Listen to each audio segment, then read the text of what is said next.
Hello viewers, நீ நம்ம பார்க்க போறது My Hero Academia Season 7 Episode 15 Part 1.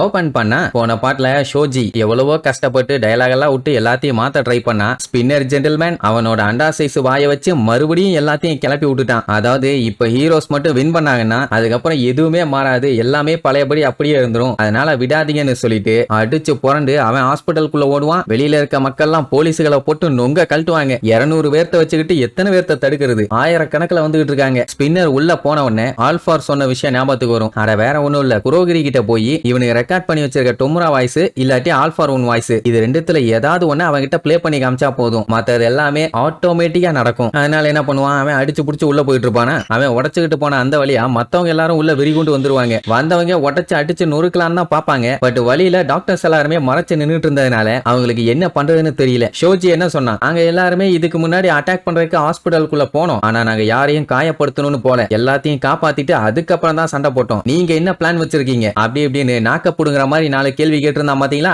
அதை யோசிச்சு பார்த்துட்டு கையில இருந்த கட்டையெல்லாம் கீழே போட்டுருவாங்க. ஏன்னா இவங்களும் அதே மாதிரி பண்ணாங்கன்னா அப்புறம் இவங்களுக்கும் அவங்களுக்கும் வித்தியாசம் எல்லாம் போயிடும்ல. பரவாயில்ல, கொஞ்சமாச்சு மனசாட்சின்னு ஒண்ணு இருக்குதே. சரி அப்படியே கட் பண்ணா. ஸ்பின்னர் மட்டும் வேகமா குரோகிரியை தேடி போயிட்டு இருக்கான். அவன் கண்ணுக்கு ஒளி தெரிகிறது. எப்படியாச்சும் நீங்க அவனை காப்பாத்தி வெளியில கொண்டு வந்தே தீரணும்னு விரி அப்படியே உடச்சுக்கிட்டு சந்து பந்தெல்லாம் ஓடிட்டு இருப்பான். அந்த டைம்ல தான் மைக்கோட என்ட்ரி. இப்போ ஓபன் ஸ்பேஸா இருந்துச்சுன்னா இவரோட அட்டாக் வந்து அந்த அளவுக்கு எஃபிஷியன்ட்டா இருக்காது, ஆனாலும் பவர்ஃபுல்லா தான் இருக்கும், இல்லன்னா சொல்ல முடியாது. ஆனா இவன் சந்து உள்ள மாட்டிருக்கான் பாத்தீங்களா. அவரு கத்தன கத்துக்கு அவ்வளவு பெரிய மான்ஸ்டரா இருந்த அவனோட பாடியே கம்ப்ளீட்டா ஷட் டவுன் ஆகி பழையபடி அவன் மாறி இந்த ரெக்கார்டருமே டேமேஜ் ஆயிரும். இதுல இன்னொரு மேட்டர் என்னன்னா, அவன் குரோகிரி கிட்ட போய் சேர்ந்துட்டான். ஆனா இதுல நல்ல விஷயம் என்னன்னா, டொமுரா இல்லாட்டி ஆல்ஃபார் ஒன்னு இவங்க வாய்ஸ் அவன் கேட்டா மட்டும்தான் குரோகிரி எந்திரிப்பான், இல்லனா வாய்ப்பே இல்ல. சரி ஓகே, அப்படியே கட் பண்ணி பட்டர்ஃபிளை எஃபெக்ட்னு கொஞ்ச நேரத்துக்கு முன்னாடி காட்டுறாங்க. எல்லாம் பயங்கரமா சண்டை போட்டு மொத்த இடமும் தக தகன்னு கொழுந்து விட்டு எரிஞ்சுட்டு இருந்துச்சா. அந்த டைம் மைக்கு முடிஞ்ச அளவுக்கு எல்லாத்தையும் பாழ்ந்து கட்டிட்டு நேரா ஸ்பின்னரை ஃபாலோ பண்ணி பின்னாடி ஓடிடுவான். ஏன்னா அவன் ஹாஸ்பிட்டலுக்குள்ள போயிட்டான்ல, விட்டா அவ்வளவுதான். இங்க ஷோஜி பாத்தீங்களா எத்தனை பேர்த்த எதிர்த்து நின்னுட்டு இருக்கான்னு. கண்டிப்பா இத்தனை பேர்த்த சமாளிக்கிறது ரொம்பவே கஷ்டம். அப்ப ஒருத்தன் கோடாரி எடுத்துக்கிட்டு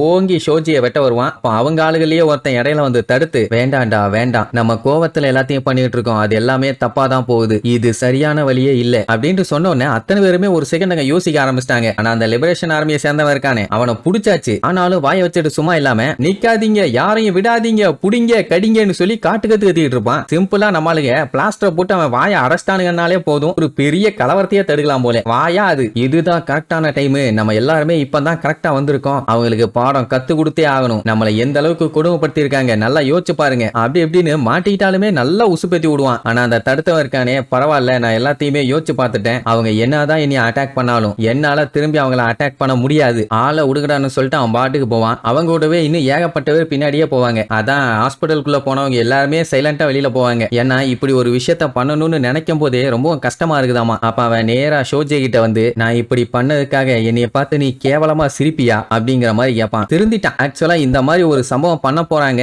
இதுக்காக ஒன்னா சேர்ந்து போராடணும்னு கேட்ட உடனேதான் எல்லாருமே வெறி கொண்டு வந்தாங்க, இன்க்ளூடிங் இவனும். ஆனா இங்க வந்துட்டு என்ன பண்றாங்கன்னே இவங்களுக்கு தெரியல. ஸ்பின்னர்ட்ட பேசினப்போ அவனோட பேச்சும் சரியில்லை பாத்தீங்களா. சரி உள்ள போய் சண்டை போடலான்னு பார்த்தா அங்க இருக்க டாக்டர்ஸ் எல்லாம் பேஷண்ட்ஸ் எல்லாத்தையும் ப்ரொடெக்ட் பண்றதுக்காக அவங்க உயிரை பத்தி கூட கவலைப்படாம வழிமறிச்சு நின்னுட்டு இருக்காங்க. அப்படி இருக்கும்போது கண்டிப்பா என்னால அவங்களை அடிக்க முடியாது அப்படின்ட்டு அவன் பேசின உடனே கொஞ்சம் கொஞ்சமா எல்லாருமே சைலண்ட் ஆவாங்க. விடுவானா அந்த கோடாங்கி மண்டையன், அவன் சொல்றதெல்லாம் கேட்காதீஹே, அவனை விடாதீஹே ஹே ஹே ஹே ஹே அப்படின்னு அவங்க எல்லாத்தையுமே உசுப்பேத்தி விட ட்ரை பண்ணுவான். இடையிலயும் 1-2 பேர் சொல்லி பாப்பாங்க, வாங்க முன்னாடி போய் அவங்க எல்லாத்தையும் அழிச்சிடலான்னு. ஆனா எல்லாருமே அப்படியே ஸ்டாப் பண்ணிட்டாங்க. பின்ன டாக்டர்ஸ் வந்து மத்தவங்க உயிரை காப்பாத்துறாங்க, அவங்க உயிரை இவங்க போய் எடுத்தாங்கன்னா அப்புறம் என்ன போராட்டம் இது, தப்பு பண்ணவெல்லாம் நான் பேசாம அப்படியே உட்கார்ந்துட்டுமாங்கிற மாதிரிலாம் கேட்பான். அதுக்கப்புறம் நம்ம சோஜி கொஞ்சம் அப்படியே சென்டிமெண்டா பேசுவான். ஆம்பிட்டு தான் அவ்வளவு நேரம் நடந்த கலவரம் அப்படியே ஸ்டாப் ஆயிருச்சு, எல்லாம் கதறி கதறி அழ ஆரம்பிச்சிருவாங்க, நம்ம பெரிய தப்பு பண்ணிட்டோம், தேவையில்லாம இந்த மாதிரிலாம் பண்ணிட்டோம்னு. அப்புறம் என்ன நேரா அந்த முள்ளு வாங்கிட்ட போய் என்ன மன்னிச்சிருங்க, இனிமேட்டு உங்க கூட எங்களால போராட முடியாதுன்னு சொல்லிடுவாங்க.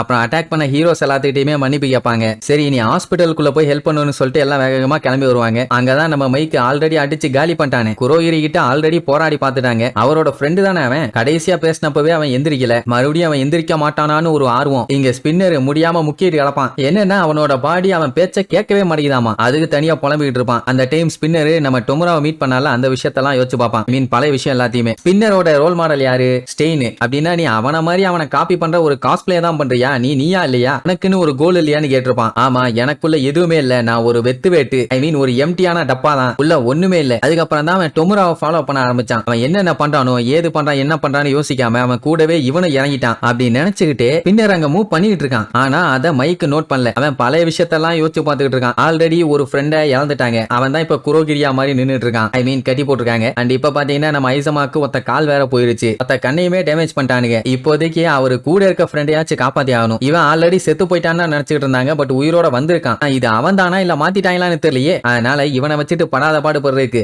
சம போட்டு தள்ளிட்டு என் நண்பன் இறந்துட்டான் அப்படிங்கிற ஒரு கஷ்டத்திலே இருந்துடலாம் அப்படின்னு நினைச்சிட்டு மைக்கு கத்துறக்காண்டி வர்றான். அந்த டைம் ஸ்பின்னர் பொசுக்குன்னு எந்திரிச்சு டொமுராவோட கையை வச்சிருந்தா அந்த கையை எடுத்துக்கிட்டு குரோகிரிட்ட போவான். அப்போ ஒரு செகண்ட் அவனோட ஆசையெல்லாம் யோசிச்சு பார்ப்பான். அட வேற ஒண்ணும் இல்ல, எப்பவுமே இவன் கேம் பாத்தீங்கன்னா தனியா தான் உட்காந்து விளையாடுவான். அவனுக்கு பாத்தீங்கன்னா டொமுரா கூட சேர்ந்து விளையாடணும்னு ஆசை. அப்படி யோசிச்சு பார்த்துட்டு குரோகிரியோட மூஞ்சில டொமுராவோட கையை வச்சு ஷிகாராக்கியும் மத்தவங்களையும் நீ தான் காப்பாத்தணும், அவங்க பிரச்சனையில இருக்காங்க அப்படின்ட்டு அவன் சொன்ன உடனே இங்க இவன் கண்ணை துறப்பான். அங்க மைக்கு கத்துவான். வேலைக்கே ஆகல. அவன் தான் அப்சர்வ் பண்ணிடுவான் எது இருந்தாலும். அப்படி அழகா அப்சர்வ் பண்ணிட்டு எந்திரிச்சு வந்துட்டான். வந்தவன் நான் தான் போய் டொமுராவை எப்படியாச்சும் ப்ரொடெக்ட் பண்ணணும் அப்படின்ட்டு வில்லத்தனமா வந்து நிப்பான். இல்ல அங்க ஸ்பின்னர் காலி, இனிமேட்டெல்லாம் அது தேராது, அவ்வளவு தூரம் வந்துட்டான்ல, அடிச்சு தரன்னு இழுத்துட்டு போயிருக்கலாம்ல. இப்ப பாருங்க வேலையை பார்த்து விட்டுட்டான். அவங்க மிஷன் சக்சஸ் தான். குரோகிரி அப்படியே மைக்கை கவர் பண்ணுவான். இதுக்கப்புறம் என்ன ஆகும் ஏதாவுன்னு சொல்லவா வேணும்? ஏன்னா இவனும் போர்ட்டல் ஓபன் பண்ணி எல்லாத்தையும் அங்க ஸ்வாப் பண்ணி விட்டுருவானு. இதுக்கப்புறம் தான் சண்டை தாறுமாறா இருக்க போது. என்ன ஆக போகுது ஏதாக போகுதுன்னு அடுத்தடுத்த எபிசோட்ல பார்க்கலாம். டாடா.